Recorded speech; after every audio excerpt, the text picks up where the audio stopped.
آپ سے پہلے گورنر خیبر پختونخوا کے ساتھ بات ہو رہی تھی، یہ جو P T I national security committee کے بعد سوالات اٹھا رہی ہے ان ایشوز پر۔ اوورآل سر آپ کیا دیکھ رہے ہیں عید کے بعد یہ جو پی ٹی آئی ایک اسٹریٹجی تیار کر رہی ہے حکومت کے خلاف، حکومت کیسے ٹیکل کرے گی سر اس تحریک کو؟ یہ تو کوئی نئی بات نہیں ہے، نہ پہلی دفعہ ہے۔ اسی طرح پہلے بھی انہوں نے کئی اسٹریٹجیز بنا دی ہے اور سارے فیل ہوئے، ناکام ہوئے، اور انہوں نے وہ آخری کال بھی دے دی کہ آخری کال ہوگا اور اس کے بغیر آئیں گے نہیں، اور جب عمران کو رہا کر کے ساتھ نہیں لائیں گے۔ تو یہ ساری چیزیں، اس میں شک ہی نہیں ہے۔ دوسری بات نہیں کہ اس میں نقصان ہوتا ہے تو کسی انڈیویجول ایک پارٹی کی نہیں ہوتا ہے، جتنا کاروبار متاثر ہوتا ہے، جتنے لوگوں کو تکلیف ہوتا ہے، مختلف لوگوں کو، تو سارے پاکستانیوں کو ہوتا ہے۔ تو اس میں شک ہی نہیں کہ ان کا ایجنڈا تو وہی ہے کہ لوگوں کو تکلیف مل جائے، ان کو حاصل کچھ ہی نہیں ہوگا، اور یہ سسٹم اور نظام چلتا رہے گا۔ اور ابھی لوگ محسوس بھی کر رہے، ریئلائز بھی کر رہے، جب ان کی پہلے دیکھے جس طرح لوگ نکلتے تھے، اور اب لوگ یہ سوال کرتے، کوشچن کرتے ہیں کہ ہمیں کس لیے نکالتے ہو، کس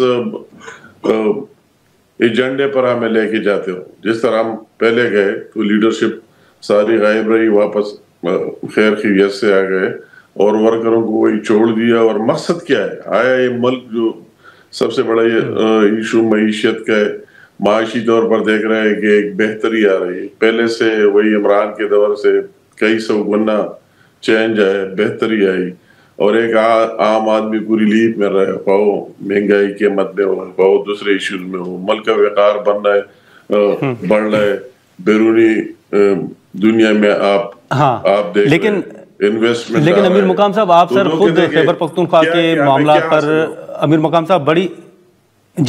صاحب آپ بڑی گہری نظر رکھتے ہیں خیبر پختونخوا کے معاملات پر۔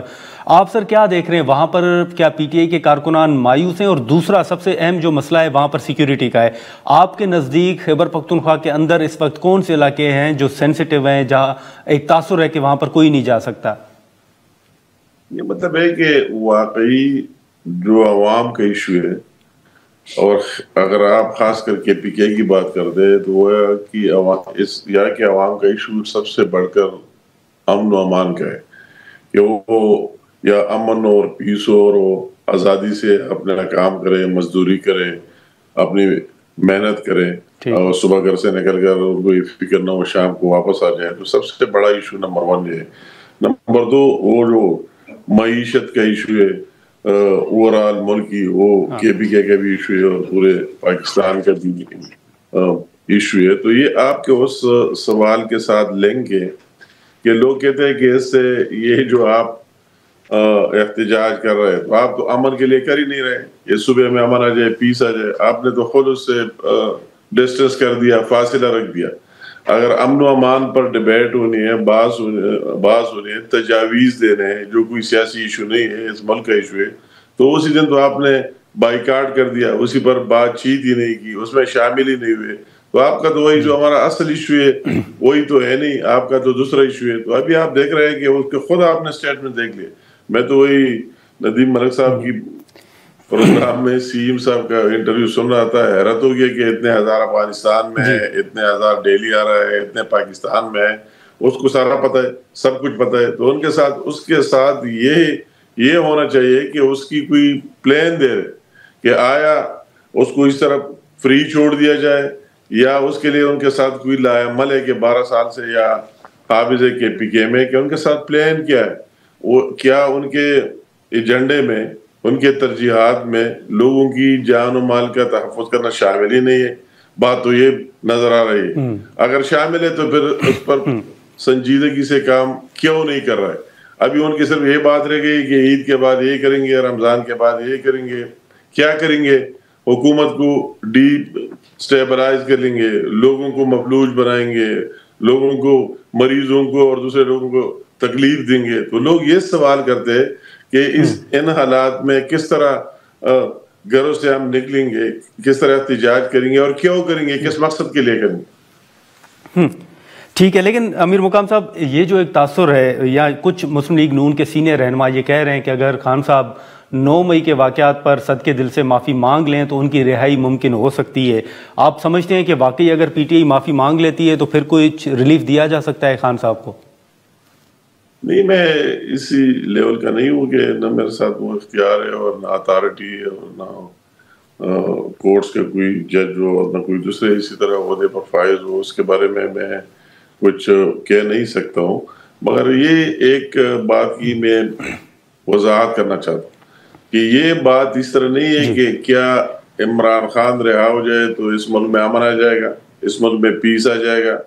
عمران خان کی ماضی کی ٹریک ریکارڈ دے کے کہ انہوں نے امن اور پیس کے لیے کتنا کام کیا ہے، میں زیادہ تفصیل میں نہیں جانا چاہتا ہوں. تو اصل ایشو تو ہمارے یہ ایشوز ہے، ہمارے ایشوز ہے معیشت کی، ہمارے ایشوز ہے ملک میں امن و امان کی. تو یہ عمران خان کے ساتھ لنک کرنا یہ ظاہر بات ہے کہ ایک پارٹی کی لیڈر کی رہائی اس کی ذات کے لیے اچھا ہوگا، اس کی بیٹھے ہوئے لیکن امیر مقام صاحب، آپ حکومت جو ہے، حکومت کسی مرحلے پر کیا یہ ارادہ رکھتی ہے؟ عوام کو کیا ملے گا؟ ہاں بالکل، لیکن کیا آپ ارادہ رکھتے ہیں کہ مولانا صاحب کو اس وقت حکومت مسلسل جو ہے وہ بات چیت حال ہی میں کر بھی رہی تھی لیکن پی ٹی آئی مسلسل ان کو انگیج کر رہی ہے، آپ ارادہ رکھتے ہیں کہ مولانا صاحب کو کسی طرح انگیج کیا جائے گا یا مولانا صاحب آپ کے ساتھ رہیں گے، پی ٹی آئی کی طرف نہیں جائیں گے؟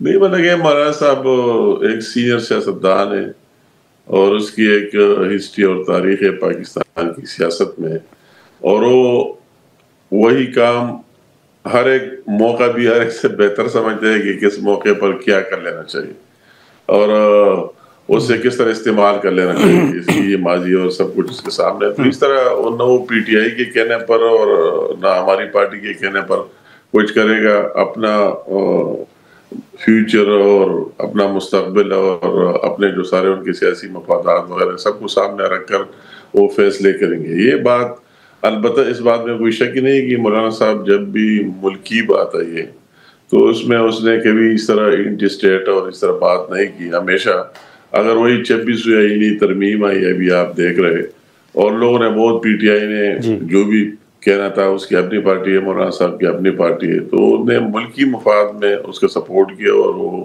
ممکن ہو گیا، پاس ہو گیا. اسی دن جو ہماری سیکیورٹی پارلیمنٹ کی کمیٹی کا اجلاس تھا تو اس میں پی ٹی آئی کا اپنا موقف رہا، رات 12 بجے تک جاتے تھے، پھر کہتے نہیں جائیں گے. مگر مولانا صاحب نے وہی بہترین مفاد، ملکی مفاد میں فیصلہ کیا کہ یہ اگر امن و امان پر بات ہو رہی ہے، ملک میں پیس لانے پر بات ہو رہی ہے، دہشت گردی جو حالات ہے اس پر بات ہو رہی ہے، بریفنگ دی جا رہی ہے، مجھے اس میں اپنا ان پٹ دینا چاہیے. تو ان کی طرح نہیں رہا، وہ آ کر بیٹھ گیا اور 1 گھنٹہ تقریر بھی کی اور بات بھی کی.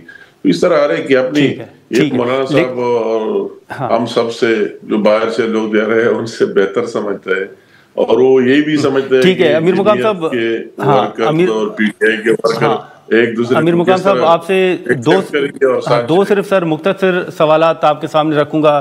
امیر مقام صاحب 2 مختصر سوالات ہوں گے. ایک آپ سے پہلے گورنر خیبر پختونخوا کنڈی صاحب ہمارے ساتھ موجود تھے. انہوں نے کہا کہ جب سی ایم گنڈاپور صاحب جو ہیں وہ 24 نومبر کو 26 نومبر کو ڈی چوک پر پہنچے تھے تو ان کو سہولت کاری وفاق کی جانب سے فراہم کی گئی. انہوں نے کسی کا نام نہیں لیا لیکن کہا کہ ان کو سہولت کاری فراہم کی گئی اور وہ وہاں سے واپس کیسے چلے گئے ڈی چوک سے. تو یہ سہولت کاری کا الزام گورنر کس پہ یا وہ اشارہ کس کی طرف کر رہے ہیں آپ کے نزدیک؟ نہیں، وہ تو کہ اپنا ایک پوائنٹ آف ویو ہے اور جس اینگل سے اس نے بات کی ہے اس کو پتہ ہوگا. مگر میں اتنا بات ضرور کرتا ہوں کہ علی امین صاحب موقع اور محل ضرور جانتے ہیں اور اس سے فائدہ لینے بھی ضرور جانتے ہیں. اپنا حکومت چلانا جس طریقے سے مرکز سے ریسورسز اور وسائل حاصل کرنا، اس کے لیے جو بھی بات کرنی ہے اور جس طرح چلتا ہے، اس میں میں زیادہ تفصیل میں جاننا نہیں چاہتا ہوں. مگر یہ ایک ظاہر بات ہے کہ علی امین صاحب نے لوگوں کو لایا، ڈی چوک پہنچ گئے تو کس طرح غائب ہو گئے اور ایک دفعہ نہیں دوسری دفعہ وہ کدھر چلا گیا خیر خیریت سے اور اس کے ساتھ میڈم صاحبہ بھی خیر خیریت سے واپس چلی گئی. تو یہ کوشچن میرا سوال نہیں، یہ پی ٹی آئی کے ورکروں کا ہے. جو آپ بات کرتے ہیں تو یہ مجھے کرنے کی یا گورنر صاحب کو اس سوال سے اتنا سروکار نہیں ہے، اس کے اپنے ورکروں یہ سوال کر رہے ہیں کہ پھر آپ ہمیں بتا دو سر آپ کا تجربہ کیا کہتا ہے؟ کدھر ہمیں لے کے گئے، کس ایجنڈے کے تحت لے کے گئے، پھر آپ کدھر گئے. تو یہ ان کا سوال و جواب ہے آپس میں ان کے درمیان یہ سوال و جواب ہو بھی رہے.